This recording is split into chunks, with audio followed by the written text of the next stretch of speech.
నమస్తే. ప్రస్తుతం మనం అసెంబ్లీ ముందున్నాం. అసెంబ్లీ శీతాకాల సమావేశాలు ప్రారంభమైనాయి. అయితే ఇక్కడ మూడంచెల భద్రత కూడా ఏర్పాటు చేశారు. ఎందుకంటే కేసీఆర్ వస్తున్న నేపథ్యంలో ఎలాంటి అవాంఛనీయ ఘటనలు కూడా చోటు చేసుకోకుండా పోలీసులు కూడా కట్టుదిట్టమైన భద్రత ఏర్పాటు చేసిండ్రు. అయితే చాలా రోజులుగా చర్చ కూడా నడుస్తుంది. కేసీఆర్ అసెంబ్లీకి వస్తాడా రాడా అనేది చర్చ కూడా నడుస్తుంది. కానీ వాటన్నింటికి తెర దించుతూ ఈరోజు అసెంబ్లీకి వచ్చిండు. రిజిస్టర్ల సంతకం పెట్టి వెళ్ళిపోయిండు.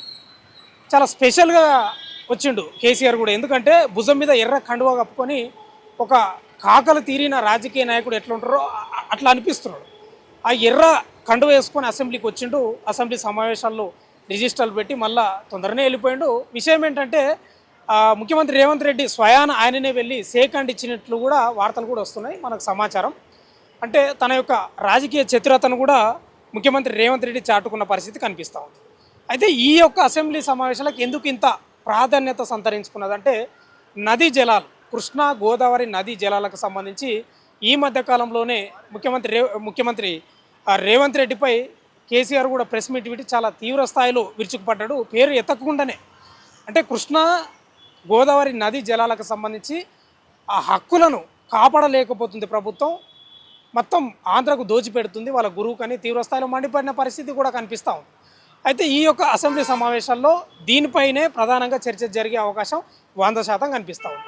ఇదే విధంగా పాలమూరు రంగారెడ్డికి సంబంధించిన నీటి వాడకానికి సంబంధించి దాదాపు చాలా టీఎంసీలను తగ్గించారు అనేది ప్రధానంగా కేసీఆర్ కూడా ఆరోపించాడు. అందుకే ఈ యొక్క సమావేశాలకు ముఖ్యంగా ప్రాధాన్యత సంతరించుకుంది. అయితే తెలంగాణలో కాంగ్రెస్ ప్రభుత్వం అధికారంలోకి వచ్చిన తర్వాత బీఆర్ఎస్ ప్రభుత్వం అధికారం కోల్పోయిన తర్వాత ఇది మూడోసారి అసెంబ్లీకి రావడం. అది కూడా పెద్దగా ఏం రాలేదు, ఒకటే రోజు వచ్చి హాజరై సిగ్నేచర్ పెట్టి వెళ్ళిపోయిన పరిస్థితి కనిపిస్తూ ఉంది. అయితే ఇప్పుడు పాయింట్ ఏంటంటే కేసీఆర్ వస్తాడా రాడా అంటే వచ్చిండు కానీ అసెంబ్లీలో రిజిస్టర్ల సంతకం పెట్టి వెళ్ళిపోయిండు. మరి ఏంది నెక్స్ట్ అంటే జనవరి 2, 3 తారీఖు నదీ జలాలపై చర్చ జరిగే అవకాశం ఉంది.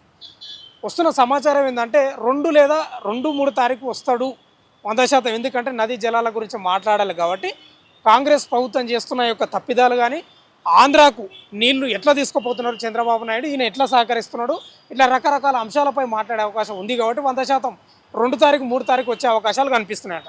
ఇప్పుడు సభ కూడా నడుస్తుంది. అయితే ఈరోజు ప్రధానంగా ఏం నడుస్తుంది అంటే ముఖ్యమంత్రి రేవంత్ రెడ్డి, డిప్యూటీ సీఎం బట్టి విక్రమార్క మంత్రులు కొన్ని బిల్లులు ప్రవేశపెట్టి తర్వాత బీఏసీ నిర్ణయం తీసుకుంటుంది ఎన్ని రోజులు అసెంబ్లీ నిర్వహించాలి.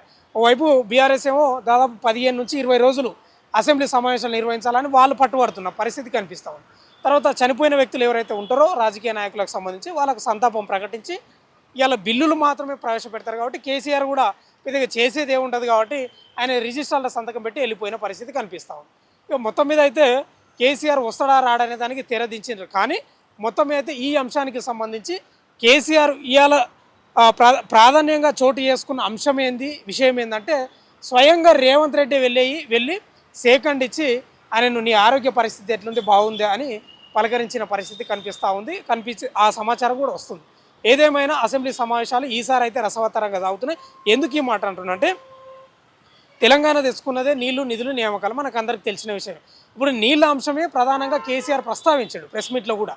కాబట్టి కేసీఆర్ స్వయంగా అసెంబ్లీకి వచ్చి 2 తారీఖు 3 తారీఖు నదీ జలాలపై హక్కులపై పాలమూరు రంగారెడ్డికి సంబంధించి 100% కేసీఆర్ వచ్చి మాట్లాడితేనే బాగుంటుందని ప్రజలు కోరుకుంటున్నారు. స్వయంగా బీఆర్ఎస్ నేతలే కోరుకుంటున్నారు, కార్యకర్తలే, కాంగ్రెస్లో లేకపోతే వాళ్ళు కాదు, బీఆర్ఎస్ నేతలు కార్యకర్తలే కోరుకుంటున్నారు, ప్రజలు కూడా కోరుకుంటున్నారు.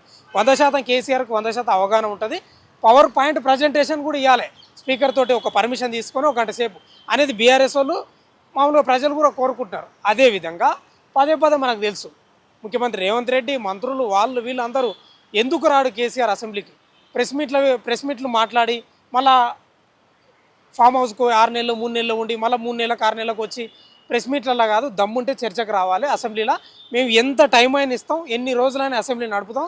ఆయన పెద్ద మనిషి, ఆయన 10 ఏళ్ళు పాలించినోడు, దాదాపు నీటి వాటాలపై కృష్ణా నది జలాలపై ఎన్నో రోజులుగా యుద్ధం చేసినోడే, కొట్లాడిందే ఆయన 100%. మేము కాదనం, విద్యార్థులు అందరూ కొట్లాడడం ఆయనకు అవగాహన ఉంది కాబట్టి ఆయన రావాలి, మేమైనా తప్పులు చేస్తే మమ్మల్ని సరిదిద్దాలి, ఇది కాదు ఇది అని చెప్పాలి. కానీ ఆ ప్రెస్ మీట్లు పెట్టి ఆ ఫామ్ హౌస్ 10 మందిని పిలుచుకొని మాట్లాడితే ఉత్తదే కదా, మేము దాన్ని లెక్కనే చేయం, 100% అసెంబ్లీకి రావాలన్నాడు. మరి అందుకేనేమో కేసీఆర్ కూడా అసెంబ్లీకి రావడం, రేవంత్ రెడ్డి కూడా పోయి సేకండ్ ఇవ్వడం ఇవన్నీ చోటు చేసుకున్నాయి. 100% అయితే ఈ చర్యలన్నీ చూస్తుంటే ఒకటే 2 పాయింట్లే. రేవంత్ రెడ్డి పోయి సేకండ్ ఇవ్వడం, ఇప్పుడు నదీ జలాలు కాబట్టి ప్రజలు కూడా మెచ్చరు, కేసీఆర్ను ప్రజలు కూడా మెచ్చరు. ఇంత ఇంపార్టెంట్ విషయంలో కూడా ఎందుకు అసెంబ్లీకి రావనేది ఇప్పటికే చాలా ఒత్తిడి ఉంది కేసీఆర్పై. అసెంబ్లీకి వస్తలేడు అని. ఇంకా ఇన్ని రోజులు అంటే ఏదో జరిగిపోయింది, కానీ ఇప్పుడు మాత్రం ఈ నదీ జలాలపై పాలమూరు రంగారెడ్డి పథకానికి సంబంధించి ఆ పథకం గురించి, ఆ ప్రాజెక్టు గురించి ఆయన వివరించాలి. కాబట్టి ఆయన ఇట్లా లేకపోతే 100% ప్రజలు కూడా ఆయనపై విసుగు చెందుతారు, పెద్ద బదనాం వస్తుంది. కాబట్టి 100% కేసీఆర్ అసెంబ్లీకి వస్తున్న సమాచారం నేను కూడా తీసుకున్నా. ఈ నదీ జలాలకు సంబంధించి వచ్చి చర్చించే అవకాశం 100% ఉందంట. చూద్దాం ఏం జరుగుతుందో. మొత్తం అయితే ఇవాళ 29 కాబట్టి 30, 31, 1 తారీఖు ఈ 3 రోజులు అయితే ఏం రాడు, 2, 3 తారీఖు అయితే వచ్చే అవకాశం కనిపిస్తున్నాయంట. చూద్దాం ఏం జరుగుతుందో. వీడియో జర్నలిస్ట్ గణేష్తో భాను, అసెంబ్లీ.